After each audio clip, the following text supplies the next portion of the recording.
Back in court, justices heard arguments today in a case involving the Little Sisters of the Poor. We have a report and analysis. Looking ahead, lawmakers debate what should be in the next coronavirus relief bill. Beggars before God. Pope Francis calls on the faithful to be persistent in prayer. And global pandemic. Analysis of attempts to find out the origins of COVID-19. On EWTN News Nightly for Wednesday, May 6th, 2020.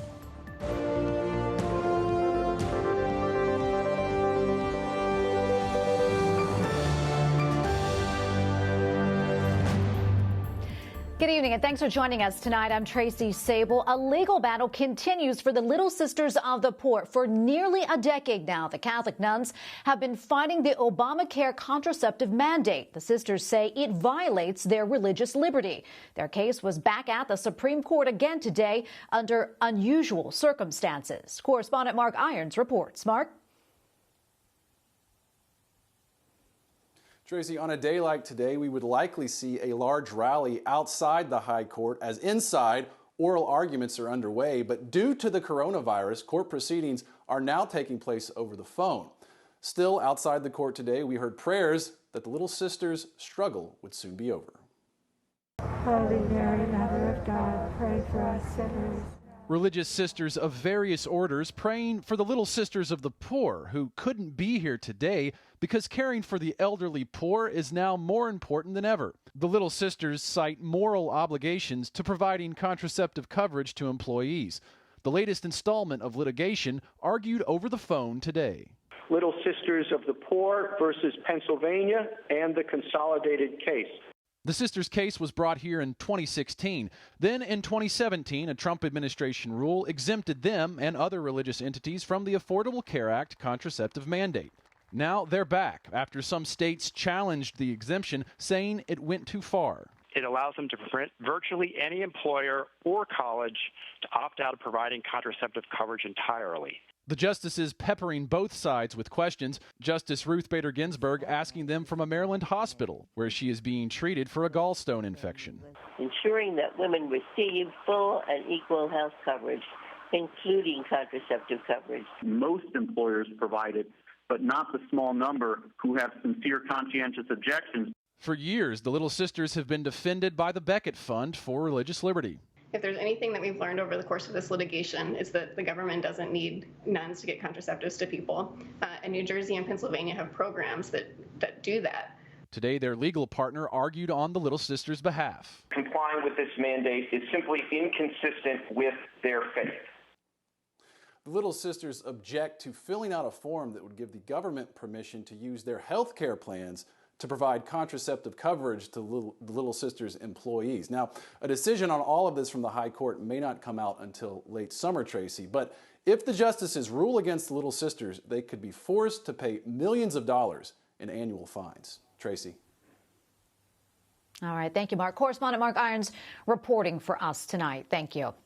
And joining me now on Skype for more analysis is Amy Howe, co-founder of Scatus Blog. Amy, welcome back to the show. Thanks so much for coming on. Thanks for having me. Now, Amy, there were several big issues before the court in today's argument. What stood out to you? There were justices really on both sides sort of the ideological spectrum, and then there were a couple of justices in the middle, most notably Chief Justice John Roberts, who many think of as sort of the swing justice now that Justice Anthony Kennedy has retired from the court, has been retired for 2 years now. And he was visibly frustrated, I think, that the court was still dealing with this issue. He really, would have preferred everyone to try to work out some accommodation so that the Supreme Court doesn't have to decide it. And I think he was probably sympathetic to the Little Sisters' plight, but on the other hand seemed concerned that maybe the exemption that the Trump administration had created might go too far to apply not only to groups like the Little Sisters of the Poor, but also to publicly traded corporations that might have objections to the mandate. And so it really could come down to the Chief Justice.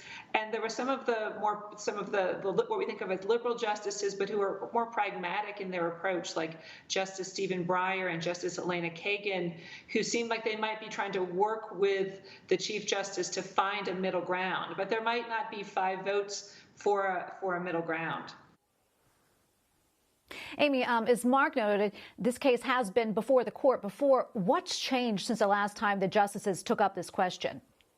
So the last time the Supreme Court heard this question was back in 2016, and it was after the death of Justice Antonin Scalia, when there were only 8 justices on the court. And so the Supreme Court heard oral argument, and you don't know exactly what goes on behind closed doors, but you had the sense that back then the justices were sort of throwing up their hands, and they sent the case back to the lower courts in the hope that they could work out something that would accommodate the religious beliefs of the Little Sisters, but at the same time ensure that the women who worked for some of these groups would still have access to contraception. And so since then, we've had a new administration, the Trump administration, which issued the regulations that are at the center of today's case. And we have 2 new justices, Justice Neil Gorsuch, who replaced Justice Scalia, and then Justice Brett Kavanaugh, who replaced Justice Anthony Kennedy back in 2018. Amy, I know that you've been covering the court for some time now. How do you think these oral arguments over teleconference, how do you think they're going so far? It's a very different format. The Supreme Court is what we call a hot bench. And so normally when they're in the courtroom, you have questions coming fast and furious from all sides. And it's really hard to do over the phone when you can't see who's talking. The justices are all in different places.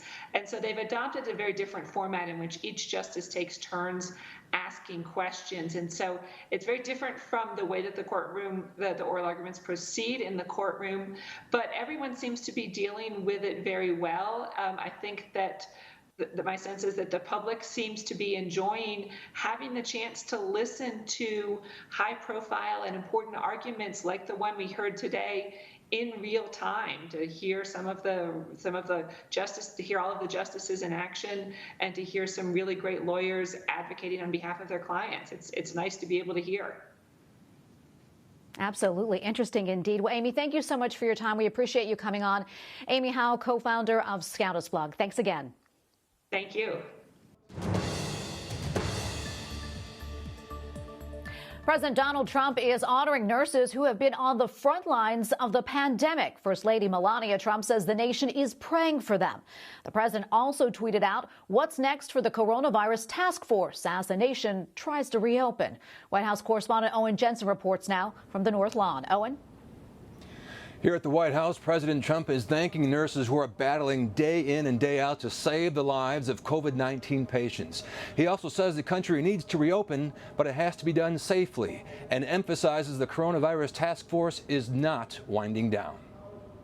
President Donald Trump praises National Nurses Day. It's my honor to welcome so many extraordinary nursing professionals. And this is the Oval Office. This is the big, I'm sure you've all been here many times. Right? First Lady Melania Trump is also showing her gratitude. Our nation will continue to pray for your safety and strength. May God bless you and your families. The president says he will reshape the coronavirus task force and its mission, tweeting in part, the task force will continue on indefinitely with its focus on safety and opening up our country again. We may add or subtract people to it as appropriate. The task force will also be very focused on vaccines and therapeutics. Just yesterday at Honeywell in Arizona, the president spoke of a national rebirth. Our country is now in the next stage of the battle, a very safe, phased, and gradual reopening. It's a reopening of our country. Who would have ever thought we were going to be saying that? A reopening. But in hard-hit New York City, which shut down its subway system overnight for disinfection, the mayor says slow down. That's more important than the almighty dollar. He fears what he calls a rush to reopen. What we learned the hard way here in New York over the last 2 months is this is a ferocious enemy. And speaking to Catholic Vote, former White House Chief of Staff Mick Mulvaney defended the Trump administration's early handling of the pandemic. We didn't know specifically how infectious it was, and even more specifically, didn't know that you could give it to somebody before you had symptoms, and that is a big deal. Friday job numbers come out. Unemployment is expected to be at 16%, up from 4.4% in March.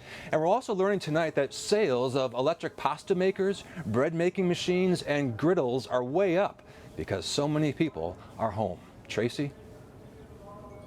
White House correspondent Owen Jensen reporting for us tonight. Thank you, Owen. On Capitol Hill, lawmakers are clashing over yet another potential coronavirus relief bill. Questions are being raised about how quickly Congress can reach an agreement for more aid. Capitol Hill correspondent Eric Rosales joins us now with more. Eric? Well, Tracy, although the previous 4 bills passed with overwhelmingly bipartisan support, this next bill is tricky. It could take some time and negotiating. Republicans are calling for a pause to allow relief funds to be able to trickle down. But Democrats are insisting on more money, and more money soon, for state, local, and tribal governments. The Senate is demonstrating that the work of governing must and can continue. While congressional Democrats promise CARES 2 will be another mega package of aid, Republicans say, let's wait and see what's needed. Many people are asking for additional legislation. I think I can speak for our conference by saying we're not ruling that out, but we think we ought to take a pause here, do a good job of evaluating what we've already done. Democrats counter, there's no time to waste. We can't sit here and twiddle our thumbs and say, let's wait. There are huge needs, and the failure to act will be far more harmful than acting to solve these problems. House Democrats are working for quick bipartisan agreement. Speaker Nancy Pelosi is pledging the House will deliver a bill to help states and local governments, provide additional direct payments to individuals, and deliver a third pool of aid to small businesses. Senate Republicans say it must also have liability protections for businesses and hospitals. That if there is another bill that passes in the Senate, it will include the liability protections. Democratic leader Chuck Schumer says when it comes to COVID-19 recovery, the White House needs to take the lead. To make this legislation work, we need a competent, steady, focused administration to not only implement our laws, but coordinate our national response. Mayors across the country say that they need help. They simply can't make it with the lack of revenue coming in. So they need federal help, and they need it fast. Now, House Democratic leadership say that as soon as lawmakers can agree on the terms of this CARES 2 bill, lawmakers could be back to vote, as possibly we're hearing next week. Tracy? All right. Thank you, Eric. Capitol Hill correspondent Eric Rosales reporting for us tonight. The new Archbishop of Atlanta is installed with everyone practicing social distancing. With faith in our Lord Jesus Christ and with the love of God in my heart, I do accept the pastoral care of the people of God in the Archdiocese of Atlanta. I resolve to serve faithfully the spiritual needs of this local church. Archbishop Gregory J. Hart, Mayor, accepting the appointment from Pope Francis. Very few priests attended the installation, which took place at the Cathedral of Christ the King in Atlanta earlier this afternoon. Most of those who attended wore face masks, and there were no hugs for the new Archbishop, only applause from the small number of priests in the choir loft. Coming up, why Pope Francis calls Jesus the light of the world. And the Holy Father releases a special prayer for deacons.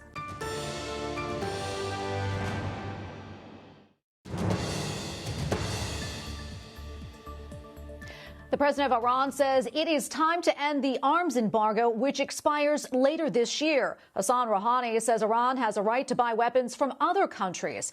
The arms embargo that was to last 5 years was part of a United Nations resolution back in 2015. That resolution endorsed the so-called Iran deal, which required the country to stop producing nuclear weapons. However, Iran violated the deal, and now the U.S. wants to extend the arms embargo.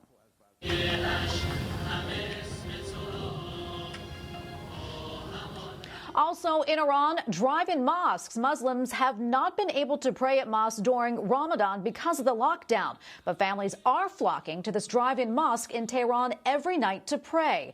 About 500 cars come every night. Pope Francis tells the faithful that Jesus is the light of the world. Perché la luce del Signore entri e ci salvi. At his daily mass at the Vatican, the Holy Father says those who believe in Christ will not remain in the darkness of sin and worldly concerns. Instead, by following our Lord, we will discover the way to happiness and truth. Also today, Pope Francis reminded the faithful that we are all beggars before God. La fede e speranza di essere salvati. At his weekly talk at the Vatican, the Holy Father says Christians should be persistent in the journey of faith and prayer and not to be afraid to cry out to God when we need help. He also described praying as asking for help with confidence that God will have an answer. The number of internally displaced people reached a record high of over 50 million. That is according to the 2019 global report released today by the Internal Displacement Monitoring Center. Those displaced are forced to flee their homes due to war, natural disasters, or climate change. Jesuit Refugee Service, the Catholic organization, dedicates itself to welcome, protect, promote, and to integrate migrants and refugees into society. Amaya Valcarcel, International Advocacy Coordinator for the Jesuit Refugee Service, also known as JRS, joins us now from Rome. Amaya, the JRS, I know, assists internally displaced persons, or IDPs, in 14 different countries. But what is the biggest challenge that they're facing? The biggest challenge for IDPs right now and even before is the question of visibility. These are people who have not been able to cross an international border, but still conflicts and human rights violations continue in their countries. So the problem is that there is little access of media, of sometimes international organizations. So there is very short ways to witness their situation. So I would say the question of visibility and also the question of access to these populations. In some countries, organizations are not even able to access these populations. So those two are the main challenges, I would say. The pandemic has obviously impacted us all. How has it impacted their situation? The pandemic has impacted us all, but especially the populations who are most in the margins of our society, as Pope Francis says. I would say that the worst situation is a question of prevention. Prevention is not possible in many settlements of IDPs because they live in very densely populated areas, so the distance is not possible. And also there is a question of access to water. This is a big problem in many places. So issues that for us are we are able to organize and to live freely. For these populations, refugees, IDPs, this is a very, very big challenge. So what we are trying to do is to use the radios to send messages of how to prevent and information on how to prevent infections. I know the Vatican just published new pastoral guidelines for IDPs yesterday. How is JRS putting those guidelines into practice? So the purpose of these orientations on internally displaced people that Pope Francis has just published, its aim is to guide for action organizations working with IDPs and others interested in doing so. For us, this is key because we have our Pope Francis, who is really the best advocate for the rights and for the needs of IDPs. We are putting them in place in their 4 verbs. This document is structured in 4 very important verbs, which are to welcome, to protect, to integrate, and to promote. So this we are trying to do in IDP settings through our programs of education, but also psychosocial programs, and especially the question of reconciliation between groups who are present in IDP camps, but also between groups who are returning to their areas of origin and those who did not relocate. Well, Amaya, thank you so much for your time and for what you do. Very important work indeed. Amaya Valcarcel, International Advocacy Coordinator for the Jesuit Refugee Service. Thank you again. Thank you. Up next, a message from the U.S. Ambassador to the Holy See.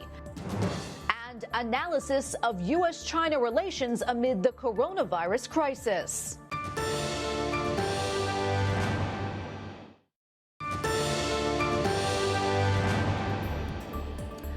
The coronavirus is impacting work around the world, including at the U.S. Embassy to the Holy See. Ambassador Callista Gingrich recorded a message for us about the pandemic and the United States mission to help faith-based organizations. First, let me extend my best wishes to you and all of our friends at EWTN. I hope you're all safe and healthy. Our embassy has been hard at work during this challenging time. Most of us are working from home. However, thanks to technology, we're able to connect with each other, our colleagues at the Vatican, and the wider diplomatic community. The United States has always been a global leader in humanitarian assistance. Through President Trump's leadership and the generosity of the American people, we have committed more than $775 million to fight the COVID-19 pandemic abroad. USAID recently announced a $50 million assistance package to Italy, which includes substantial funding for faith-based organizations, including some of our Vatican-affiliated partners here in Italy. It's important that American money be put to good use. Faith-based organizations are effective and trustworthy partners. They're inspired by a sense of purpose and dedication to help those most in need. The U.S. Embassy to the Holy See is proud of our long history of working with faith-based organizations. This pandemic will greatly affect our priorities and activities going forward. However, through meetings, symposiums, and cultural diplomacy, the U.S. Embassy to the Holy See will continue our important work with the Vatican to advance peace, freedom, and human dignity around the world. Well, China says it opposes any international investigation into the origin of the new coronavirus that is, quote, based on the presumption of guilt. 那么我们反对的是美方个别的政客出于国内的政治原因。 Today, a spokesperson for the Chinese Foreign Ministry said U.S. politicians are urging an investigation, quote, for domestic political reasons. Beijing has repeatedly pushed back on U.S. accusations that the outbreak was China's fault. Joining me now on Skype is Gordon Chang, author of The Coming Collapse of China and an expert in Asian policy. Gordon, welcome back to the show. So good to see you. Thank you, Tracy. So it seems it's a different day, but the same old story from Beijing. China continues to say that the novel coronavirus was not leaked from a lab in Wuhan. What's your reaction to that? Well, China has been opposing investigations from the very beginning, whether they're from the United States, Australia, or even from the in-country representatives from the World Health Organization. I think they have got a lot to hide. But it's not just a question of how this virus started. It's also a question what Chinese leaders did after the virus was out and about in their own country. Because what they did was they denied this was human-to-human transmissible, and they tried to lull people around the world into thinking that this was not a big deal. So I think they took steps that inevitably led to the spread of this disease outside China, creating a global pandemic. And that's what they're really concerned about, Tracy. Gordon, what exactly do we know about this lab in question and the type of work that's being done there? We know it's a P4 lab. Actually, there are two labs in Wuhan. One's a P2, the other's P4. The P4 is the highest level of biosafety. The P4 lab, they've been experimenting with coronaviruses. They've kept more than 1,500 strains there. They've also been trying to modify coronaviruses. And they've actually published a paper and talked about this in November of 2015. This is really risky stuff that they're doing there. This is not to say that the novel coronavirus was engineered, but it is to say that there's a lot of science that points to an accidental release of a naturally occurring strain of coronavirus. Gordon, just last week, the Office of the Director of National Intelligence said in a statement that the U.S. intelligence community concurs with the wide scientific consensus that the virus wasn't man-made or genetically modified. how does that mesh with what we're hearing from the president and other administration officials? Well, other administration officials and the president have been saying, look, you just can't rule out any options. And until Beijing allows an investigation, I think that's the correct posture. Because the one thing that we know about this, Tracy, is that Beijing has been doing its best to prevent the foreign community, foreign virologists, epidemiologists, and researchers from trying to study the outbreak. And until they can study the outbreak, I think everything's on the table. All right, Gordon, thank you so much for coming on. So much we could talk about. We appreciate your analysis. Gordon Chang, author of The Coming Collapse of China. Thank you again. Thank you, Tracy. The Holy Father's prayer intention for the month of May is for deacons and their families.